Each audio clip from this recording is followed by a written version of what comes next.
به أهل الصدق والوفاء.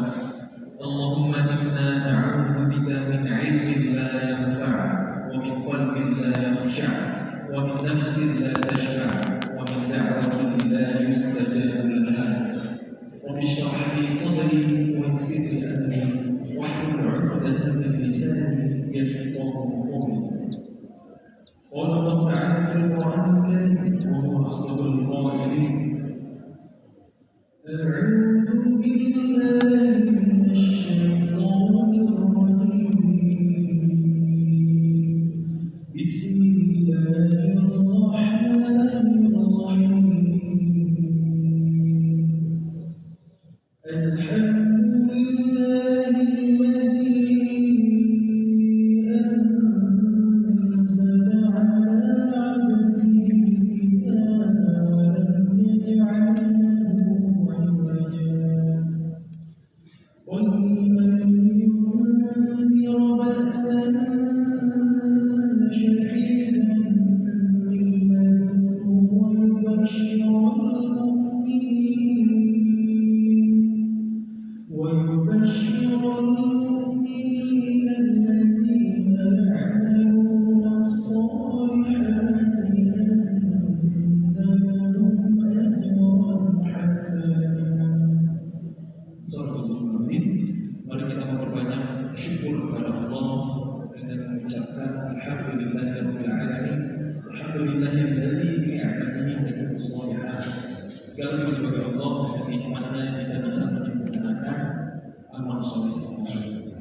Di sore Jumat yang penuh dengan keberkahan ini, kita berkumpul di rumahnya yang mulia di majelis ilmu. Semoga dengan begitu Allah mudahkan jalan kita menuju surga.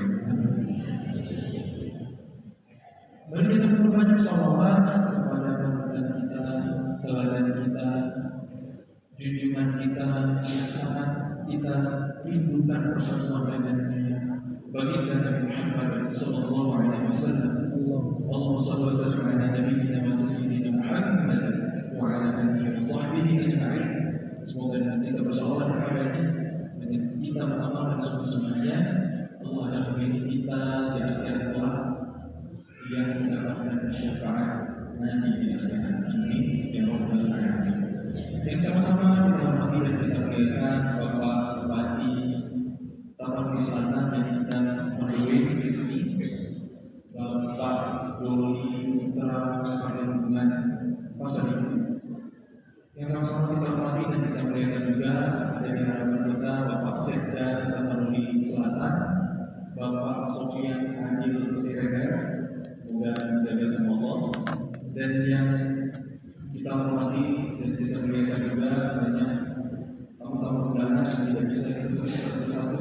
Ada Ketua BKMT, ada semua yang hadir semuanya, ya, dan teristimewa ayah bunda yang berbahagia juga teman-teman semuanya yang disayang oleh Allah Subhanahu wa Ta'ala. Allah menurunkan Al-Quran untuk jadi petunjuk bagi kita semua. Quran itu petunjuk kehidupan, jalan keselamatan, pintu kebahagiaan. Kalau kita jauh dari Quran, kita sudah tidak bahagia di dunia, apalagi di akhirat. Dan Quran itu baru jadi petunjuk ketika dipahami. Quran baru akan jadi petunjuk ketika dipahami. Tapi kabar baiknya,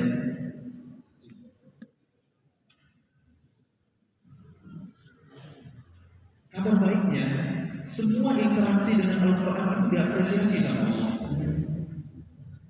Misalnya yang iPhone-nya paling kecil, dengerin Quran berpahala. Dengerin Quran doang Allah makin sayang sama kita. Tahu dari mana? Wa idza quri'al Qur'an fastami'u lahu wa ansitu la'allakum turhamun. Apabila dibacakan Al-Quran, maka simaklah dan diamlah agar kalian mendapat rahmat. Apa itu rahmat? Kasih sayang Allah. Dengerin Quran, Allah makin sayang sama kita. Ketika kita baca Quran, effortnya lebih ya. Tapi belum lancar bacanya, masih berbata-bata.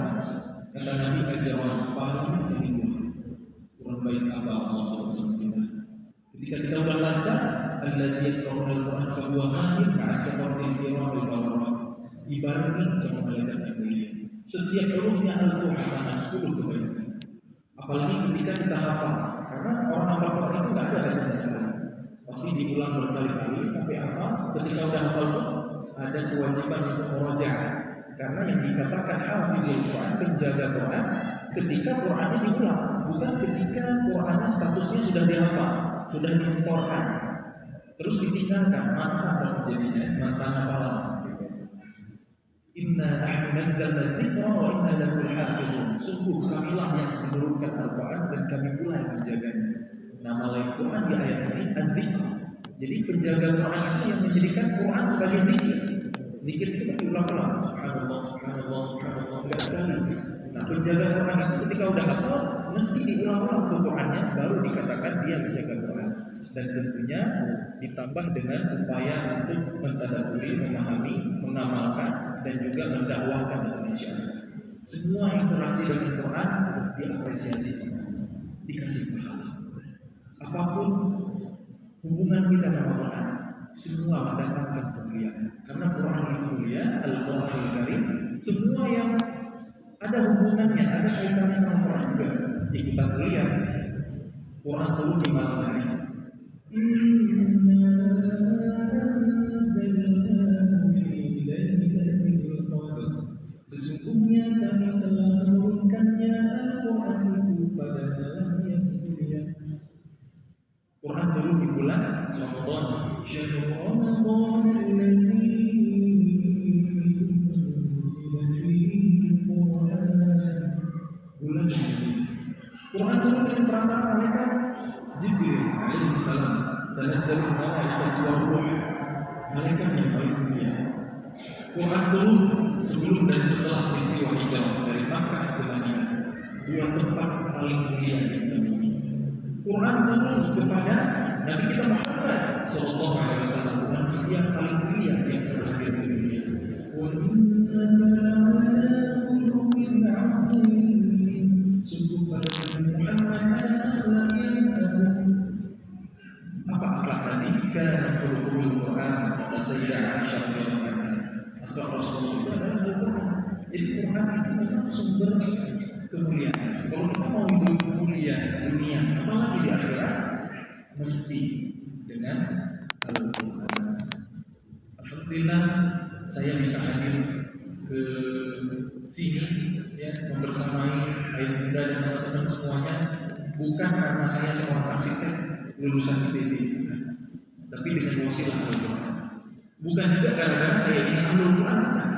Ilmu Quran yang Allah titipkan ke saya semakin sedikit, tapi saya merasa kok berkah. Saya dulu waktu kecil belajar ikut musabaqah kayak orang kita dari imam kita di sini, muadzin kita di sini. Saya belajar coba. Saya ikut musabaqah. Kemudian waktu saya SMP, saya tinggal di rumah tahfiz rumah Quran sambil sekolah. Saya hafal Quran. Jadi udah merantau jauh dari orang tua itu sejak SMP. Kemudian sampai saya kuliah di Bandung di ITB, saya terus belajar Quran. Saya talaqi, saya mulazamah ke masyayikh dari Timur Tengah. Itu bukan fokus utama saya. Utama saya sekolah di sekolah formal, sekolah umum. Saya kuliahnya di ITB jurusan arsitektur. Jadi sebenarnya skill saya adalah seorang arsitek. Kalau ayah bunda teman-teman mau bangun rumah, insya Allah siap saya bantu desain. Jadi bukan promosi, bukan. Tapi yang jomblo-jomblo ya, sebelum bangun rumah bangun dulu lah. Inspirasi dan motivasi boleh bersiapa. Jadi belajar agama mesti kepada ahlinya, harus kepada ulama. Nah, saya ini bukan ustaz sebenarnya. Saya di mana-mana kalau dipanggil ustaz agak keberatan. Kalau di Timur Tengah adalah ustaz minimal S2, S3 di bidang agama. Tapi kalau di Indonesia semua daerah, semua mubalir dipanggil ustaz. Guru ngaji TPA pun tidak ustaz, udah apa-apa, beda culture, beda tradisi. Tapi saya kalau dipanggil Imam Muzamil itu bisa, gitu, biar lebih akrab sama anak-anak muda. Percaya teman-teman, Quran itu mulia dan orang yang dekat sama Quran itu kecipratan mulianya insya Allah. Enggak di dunia pasti di akhirat. Karena jangan berharap di dunia. Kayak saya ini jangan dimuliakan Allah, belum tentu. Bisa beli dunia, jadi influencer, banyak followers, gitu ya, dosanya banyak, jadi YouTuber dan lain sebagainya. Itu bonus dan bisa jadi itu juga ujian.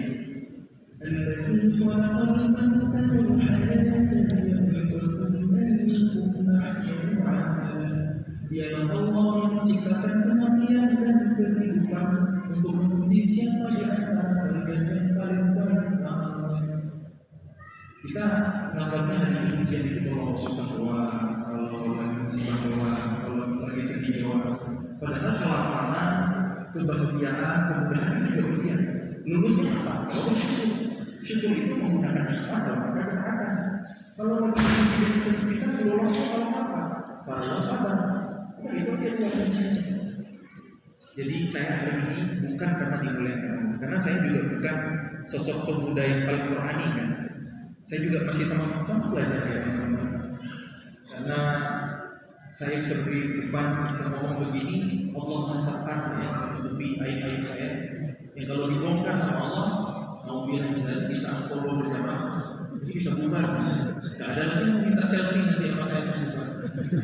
Jadi emang saya pesannya ya pesan minta foto ya. Kalau ketemu orang soleh, ketemu ulama, apalagi saya belum soleh, belum ulama juga gitu ya. Minta doa dari mereka, minta tabarruk dari mereka itu jauh lebih utama dari sekedar selfie. Kalau dapat kesempatan foto ya boleh saja. Nah, ini saya mandi-mandi dulu, biasanya saya telepon duluan. Baik teman-teman semuanya, saya Allah SWT. Insya Allah, saya senang banget kalau melihat masjid itu diramai, dipenuhi sama anak muda. Bukan hanya ketika ada public figure, ada tokoh datang, ada event, ada public abad, masjid itu penuh ramai. Kita cek nanti besok pas sholat subuh, sholatnya berapa? Kenapa saya sangat melihat anak muda masjid? Karena kata satu golongan di antara 7 golongan mendapat naungan Allah di yaumil akhir, selain pemimpin yang amanah yang adil tentunya, adalah pemuda yang bertahu hatinya di masjid. Anak muda yang senang nongkrong di masjid, yang tinggal di masjid, ibadah di masjid, nyaman beroleh di masjid. Makanya saya kalau melihat anak muda kumpul di masjid itu udah senang banget. Tapi harus istiqomah, jangan sesekali doang ya belajar terus minimal sholat berjamaah di masjid. Kamu wajib cowok ya. Apa hukumnya sholat berjamaah di masjid? Wajib. Wajib. Ya, mazhab Syafi'i sunnah muakkad memang. Tapi kalau kita lihat mazhab yang lain ada yang wajib dan kalau kita teladani Nabi kita Muhammad SAW kemarin momentum Maulid Rasul, ya Rasul kita Muhammad SAW selalu sholat berjamaah di masjid. Kalau ada usul, kalau tidak sakit, kalau tidak safar, kalau tidak perang, sholat di masjid. Kalau tidak ada pertikaian yang harus dinamaikan, ya urusan besar sholat di masjid. Karena cowok yang sholat itu sholat berjamaah di masjid. Kalau ada cowok sholatnya di rumah terus, itu bukan cowok sholat, itu cowok sholat. Sini kena aja. Baik teman-teman semuanya disini Allah SWT. Karena dari tema yang diamanahkan buat saya itu sekitar pemuda. Maka ayo kita tadabburi ayat-ayat Al-Quran yang ada kaitannya dengan pemuda. Boleh? Boleh kan? Karena sekali lagi Quran baru jadi petunjuk ketika dipahami, ketika ditadabburi. Selama ini kita rutin ngaji, bagus. Berkah Allah turun, rahmat Allah turun, pahala 10 kali lipat. Tapi belum masih banyak manfaat buat kita sebelum kita tadabburi. Makanya di kesempatan ini saya ngajak teman-teman yuk kita tadabburi. Kalau kita buka Quran surah Ar-Rum ayat yang berapa? 54. Bukan 21 ya, 21 itu temanya pernikahan. Nanti kalau sebelum akad nikah, kalau mau minta saya ngaji, boleh. Tapi waiting listnya lama, ini jadi temanya. Ayat 21 temanya pernikahan. Ayat 54 temanya itu tentang muda. Coba buka, coba renungi, coba tadabburi, kalau perlu hafalin ya. Allah berfirman, "A'udzu billahi minasyaitonir rajim." Oh, diikutin.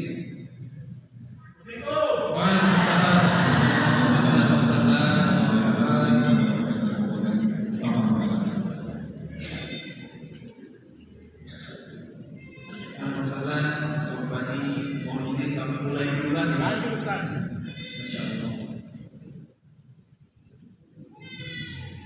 Baik, kita terusin ya.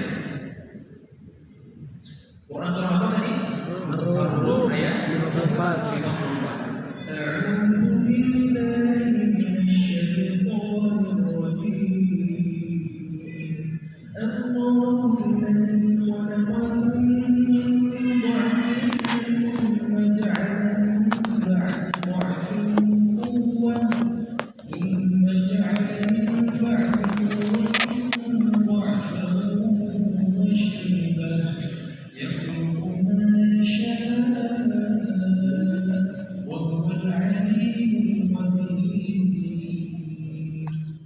Dialah Allah yang menciptakan kalian dari keadaan lemah, kemudian Dia menjadikan kalian setelah lemah menjadi kuat, kemudian Dia menjadikan kalian setelah kuat lemah kembali dan berubah.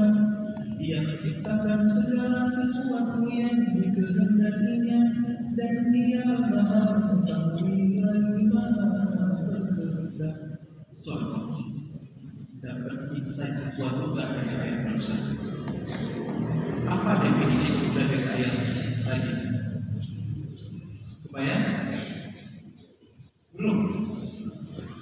Kan Allah menciptakan kita awalnya lemah, bayi balita lemah kan, harus diasuh sama orang tua. Lama-lama jadi kuat, dan akhirnya setelah kuat balik lagi jadi lemah, ditandai dan berubah. Berarti fase ketiga itu apa? Lansia ya, kayak betul ya. Yang tengah-tengah itu fase apa? Yang kuat di antara dua yang lemah itu fase apa? Muda. Itulah fase muda. Kekuatan di antara dua lemah. Allah tak nyebut syabab, Allah tak nyebut fata sebagai fase kehidupan manusia, tapi Allah sebut lemah, kuat, lemah lagi. Berarti memang pemuda ini sangat diperhitungkan dalam agama. Allah mengharapkan generasi Islam itu kuat pastinya. Kuat apanya? Kuat fisiknya. Fitrahnya kuat secara fisik. Itu salah satunya. Jadi kalau ada anak muda, yuk lemes, nggak semangat itu, hobinya berbahan, membawa perubahan, itu bukan pemuda Islam yang kayak gitu. Pemuda itu semua. Kuat apanya? Fisiknya, ya salah satunya. Tapi yang utama adalah kuat imannya. Pemuda keren itu dilihat dari imannya, bukan dari good looking-nya, bukan dari jumlah follower sosial medianya. Walaupun kayaknya di sini saya paling banyak ya. Ada yang lebih tinggi dari saya komen. Bukan masuk sombong. Karena memang bukan itu ukuran mulia soal iman. Bukan good looking, bukan jumlah followers, bukan jumlah harta, bukan harga outfitnya, bukan gadget yang dia pakai, bukan itu semua. Tapi iman.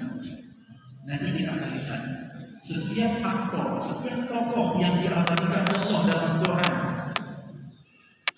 yang usianya muda itu pasti istimewa. Gak ada yang negatif, semuanya positif. Tapi giliran kalau ada orang tua diabadikan sama Allah di Quran, ini bukan maksud untuk menyebutkan orang tua, enggak. Tapi ini Quran yang bicara begitu, tentu ada yang mana. Orang tua diabadikan Allah dalam Quran. Tabat yada Abi Lahabin wa tabb. Alhamdulillah itu kami mati. Tapi giliran Allah mengabadikan pemuda dalam Quran itu semuanya keren, semuanya istimewa. Artinya kita harus menaruh perhatian kepada anak muda. Dan kalau kita masih muda, kita harus sadar ini bahwa kita ini punya potensi, kita ini punya harapan di masa depan, kita ini calon pemimpin. Itu yang harus kita pahami, karena pemuda itu sangat istimewa dalam agama. Misalnya kisah yang pertama buka Quran surah Al-Anbiya, Quran surah Al-Anbiya ayat 60. Allah berfirman, "Qalu sami'na fatan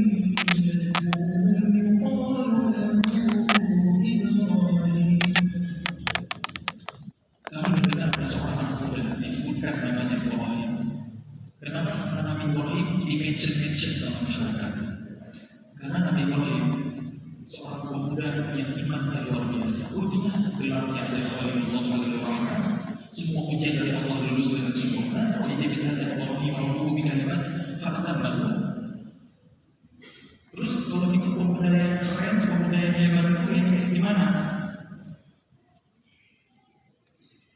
Lagi pertama dilihat apakah selesai sampai di situ? Apa hikmah lain dari kisah Nabi Ibrahim saat usia muda? Kemudian yang kedua itu adalah cuma mikirin diri sendiri, mikirin orang lain, mikirin pemuda yang lain itu dalam itu masih lokal, belum titik dalam tentang masyarakat, tentang kalau ada anak muda cuma mikirin diri sendiri doang, itu bukan ada gimana caranya saya sukses ada seperti punya mobil sendiri, punya rumah sendiri, punya istri sendiri, jangan saya sih tidak ada. Kalau cuma mikirin tentang diri sendiri, itu bukan sebenarnya. Kenapa Muhammad Al-Fatih jadi pemuda yang hebat? Karena kegalauannya adalah menembus benteng Rasulullah. Kenapa Salahuddin Al-Ayyubi hebat? Karena kegalauannya adalah membebaskan Palestina, membebaskan Baitul Maqdis dari pasukan Salib. Kemudian Rasulnya berubah. Nabi Ibrahim ada yang senggalau. Kemudian apa kegalauannya?